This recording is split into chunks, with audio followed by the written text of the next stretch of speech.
So yesterday I made a quick video talking about, oh my god, I've followed the last couple of AFCONs. Now I'm really following AFCON, and I'm like, oh my god, this tournament is insane. The drama and all this. I'm like, and yesterday I was thinking, this will be probably a down day. There won't be much drama. Let's just chill. Let's just chill.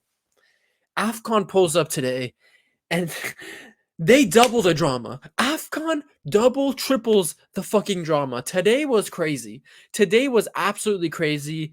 Amazing game, upsets, dominance, everything. I mean, just everything. And I was in class witnessing some of these games, and I was having a heart attack. I was just like, fuck the class. I don't give the fuck about talking evolution and statistics. I'm fucking watching Gambia versus Cameroon, the best AFCON game of the tournament so far. We're going to talk about that game. We're going to talk about Senegal. They're probably the best team in the tournament so far based on performance, and I think they're probably going to end up winning this whole thing. Angola, another freaking surprise. I disrespected Angola. We're going to talk about Angola, and we're going to talk about those frauds, disgusting frauds, Algeria, the team I'll never fucking trust again. Fuck Algeria. But let's start with the positives. First, let's start with AFCON 100% is confirmed the best drama-filled continental tournament. We're talking continental tournaments, like I was saying in my video yesterday, where it looked like I had fucking lipstick on because of my camera, and lower lighting. It makes it look like I have lipstick on. I was telling you guys, continental tournaments, nothing will top the World Cup. World Cup is peak. World Cup is peak, not just football. World Cup is peak sport on this planet. But when we're talking continental tournaments, we're talking about Asia Cup, we're talking about AFCON, we're talking about Copa America, we're talking about Euros. Hands down, because there was drama last tournament too, because I followed two AFCONs closely, the last AFCON 2021 and this AFCON. Hands freaking down, AFCON has the best drama. But like I said yesterday, the football is still shit. Don't get me wrong. AFCON football is still kind of doo-doo. But again, we're here to be entertained as fans, are we not? And this shit is entertaining, man. This shit is laughs, goofs, sadness, excitement, everything. Way more than the Euros, way more than Copa America. Asia Cup, no one watches besides people who are interested in Asia, in the Asian Confederation, like me, people who are Persian or like support an Asian country, whatever. But the AFCON, man, wow. I'm watching every AFCON from now on. This AFCON is peak. But let's get into the first game. Gambia, Cameroon. Game of the freaking tournament. Guys. This was the game I was watching in class. And I'm trying to watch this game. I'm trying to listen in class, and we're having a class discussion, and we're talking about race and what constitutes race and how that relates to genetics and all that crap, right? It's just this stupid required biology course I have to take to graduate. I graduate this June. It's just some bullshit class. And I'm like, oh, I'm trying to focus in the class. But every 3 fucking minutes, this game, big chance. I swear, every 3-4 minutes, a big chance. I hear I have my AirPods in, one AirPod in, listening, kind of watching the game like this, have my phone propped up in my AirPods case. And I swear, I'm trying to listen, and then all I hear is, all of a sudden I hear, Carl Toko, what the fuck? Why am I blanking on his name? It can be Carl Toko or Koto, I forget. Carl Toko, it can be. I keep hearing his name. I just keep hearing everyone's names. I keep hearing the commentators go wild, and I'm like, no, fuck this class. I'm watching this game. I'm going to prop it up on my laptop, hide it behind my laptop screen, and I'm going to watch this game. And it didn't disappoint, man. It didn't disappoint. Cameroon opened the scoring. Carl Toko Akambi with a header. It was a great header. Not near the end of first half. Towards a little bit into the second half, he scores. But not long after that, Jallo, I think it is. Let me see. Yeah, Jallo for Gambia scores a goal. It was a fantastic goal across. He was completely unmarked. The Gambia guys were going crazy. The Gambia players, man, I mean, they were getting hype. They're like, believe. And you think, okay, let's go. Gambia can get a result here. They can get their first win at this AFCON. They just got their first goal this AFCON. You're like, all right, let's go. After that, Cameroon gets chances. Gambia gets chances. I'm like, oh my God. I'm like in class like this. I'm going like, oh. I'm like sitting here going like this in class, like, oh my God. And The big break comes for Gambia. Caldi scores. Caldi scores for Gambia, and you're like, oh my god, no. Cameroon, African Giants are going to get knocked down in the group stage. Gambia is going to get their win, and they could potentially qualify for the knockout stages as one of the better third place team. You're just like, holy shit, let's stop. What the fuck is going on? And the Gambia guys, everyone, I swear, the whole Gambia bench came out to celebrate the goal. All the players, I swear, I saw some cameramen celebrating. They dropped their cameras. Very unprofessional of them, by the way. You're supposed to say neutral as a cameraman, but who cares? But 2 minutes later, poor Gomez, I think, what's his full name? Let me look at this. Poor James Gomez. He had a good game, but poor James Gomez, just 2 minutes later, Cameroon at the 87th minute equalized with the own goal.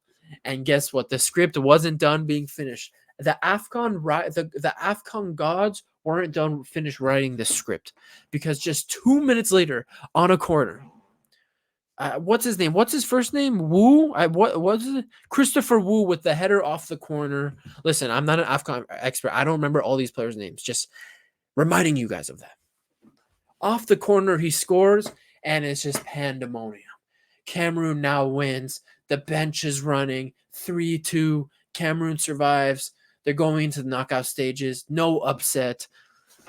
Oh, and I'm just like, at the end of the game ends, and I'm just like, oh. Mind you, I'm not a Cameroonian. I'm not Gambian. I don't have allegiances to those countries, but I was just, it's just like it's like when you're in the Champions League watching as a neutral and you witness a crazy Champions League game. I'm just like, what the fuck just happened? You just kind of left speechless after the game. Like, oh. It's like the Ghana game yesterday, where out of nowhere, Mozambique scores 2 goals and knocks them out of the tournament. You're just like one of those speechless moments. You're like, damn, this is football. This is freaking football. And I felt so bad. I felt so bad for Gambia, man. Like the players got so hyped. They looked distraught. And wait, hold on. Actually the AFCON gods were still at work because Cameroon scores, right? But then 2-3 minutes later on a corner for Gambia scores, and you're just like, no. You're just like, no, it can't get any crazier. And then you watch the replay, and then, I don't know the guy's name, but the motherfucker tries a hand of God. He hand of God's the goal off the corner into the bottom right corner with his hand. His whole entire, he literally went like this. Like he literally tried a hand of God. Like who would even try to hand of God in the age of VAR? I don't know.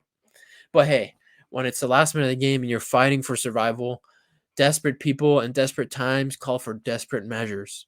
And in the end, it just wasn't enough for Gambia. Respect to them for giving us that entertainment this AFCON, especially that game. Best game of this AFCON by far. And yeah, Cameroon survived, and Onana was on the bench today. Mr. Main character himself, Onana, will probably... I don't think Onana should start anymore. You win like this, you keep that same lineup, and you keep the momentum going. Sorry, Onana. Rot on that freaking bench until you go back to United to suffer in that hellhole. Another positive today, Senegal 2-0 victory against Guinea. I thought Guinea could maybe do something with Garassi and those guys. In the end, Senegal is just too strong again this year, and I think Senegal is probably going to go. Today was just a professional performance for Senegal. 2-0 victory, 99 points in the group, domination. And yeah, I was about to say right now, I think Senegal, like I said earlier in the video, Senegal probably win this whole entire tournament. But wait, the way AFCON's going, you don't know. You don't know. You can't assume anything this AFCON. Everything goes this AFCON. No one's afraid of anyone.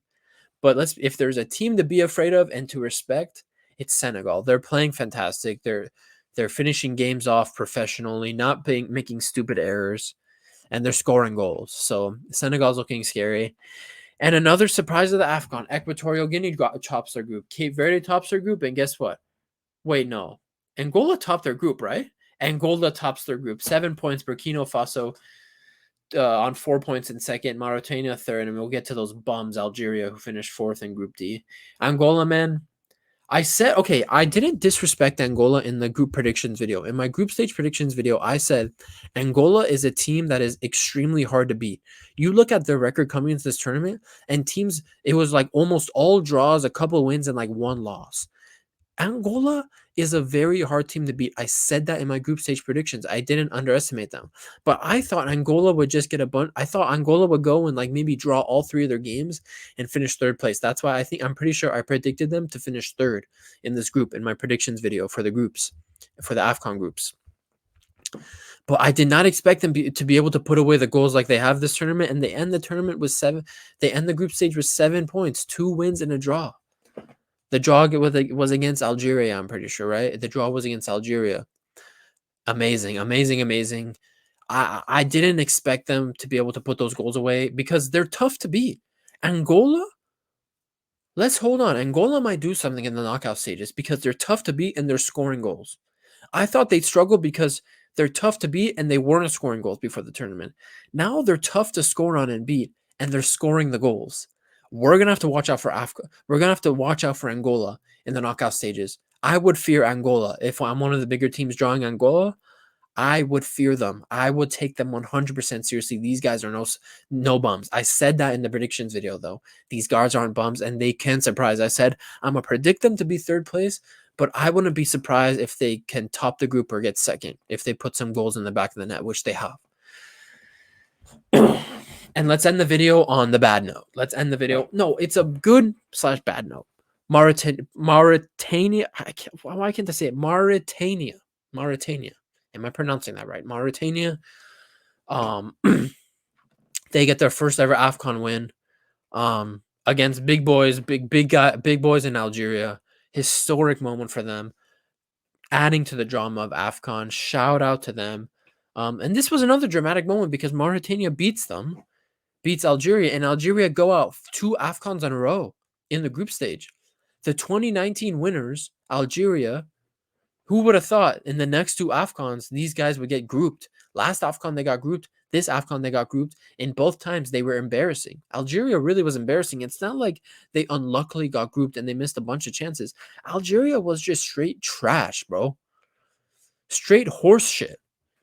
And I was out here hyping Algeria because they were coming into good form into this tournament. Fuck Algeria. Never again. They lost my trust. They lost my trust forever. They lost my trust forever. And these guys don't have many talented players coming up. All their talented players either go play for other fucking European countries or they just don't take the right steps in Europe. These guys got no fucking talent coming up, in my opinion. They're dusted. And Algeria's future is very grim. I'm sorry for any Algerians watching, but I'm never trusting this team again. How dare I? How dare you guys let me hype you up before this tournament? I even went on my boy HH's channel. If you haven't watched HH, have a football. Go watch. I went on that channel and said you guys could win the fucking tournament. I put my fucking chest out there for you, Algeria. And you get grouped. And you don't just get grouped. You get grouped 2 AFCONs in a row after winning the damn thing in 2019. Piss off. Piss off. I spit on you. That's me spitting on Algeria for disappointing me. I put my trust in you. You better deliver, and they didn't. But that besides that dog crap, historic for Mauritania. We'll see it when the groups finish if they get through as one of the better third place teams. Hopefully that'd be cool. But they're on -1 GD. We don't know. Burkina Faso gets through in second, just like I predicted they would. Angola in first in Group D, and Cameroon survive, get through on 4 points. Oh, I'm sorry. I thought Cameroon had 2 draws. Okay, no, Cameroon's on 4 points, but they finished second. Guinea finishes third in the group, actually, on 4 points.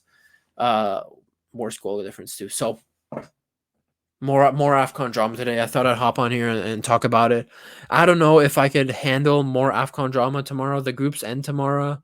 Group E and Group F play. We're gonna see if Morocco can end up topping the group, if Mali can end up topping the group, if Tunisia can save themselves, if South Africa can keep the momentum going. I don't know, but I don't know if my heart can deal with more AFCON drama while trying to focus in class. But yeah, I thought I'd hop on here talk about it. Let me know in the comments your guys' thoughts and emotions. Let me know if you watched that Gambia-Cameroon game, because that shit was crazy. Yeah, I gotta go do some homework, guys. Like and subscribe. Leave a comment. Peace.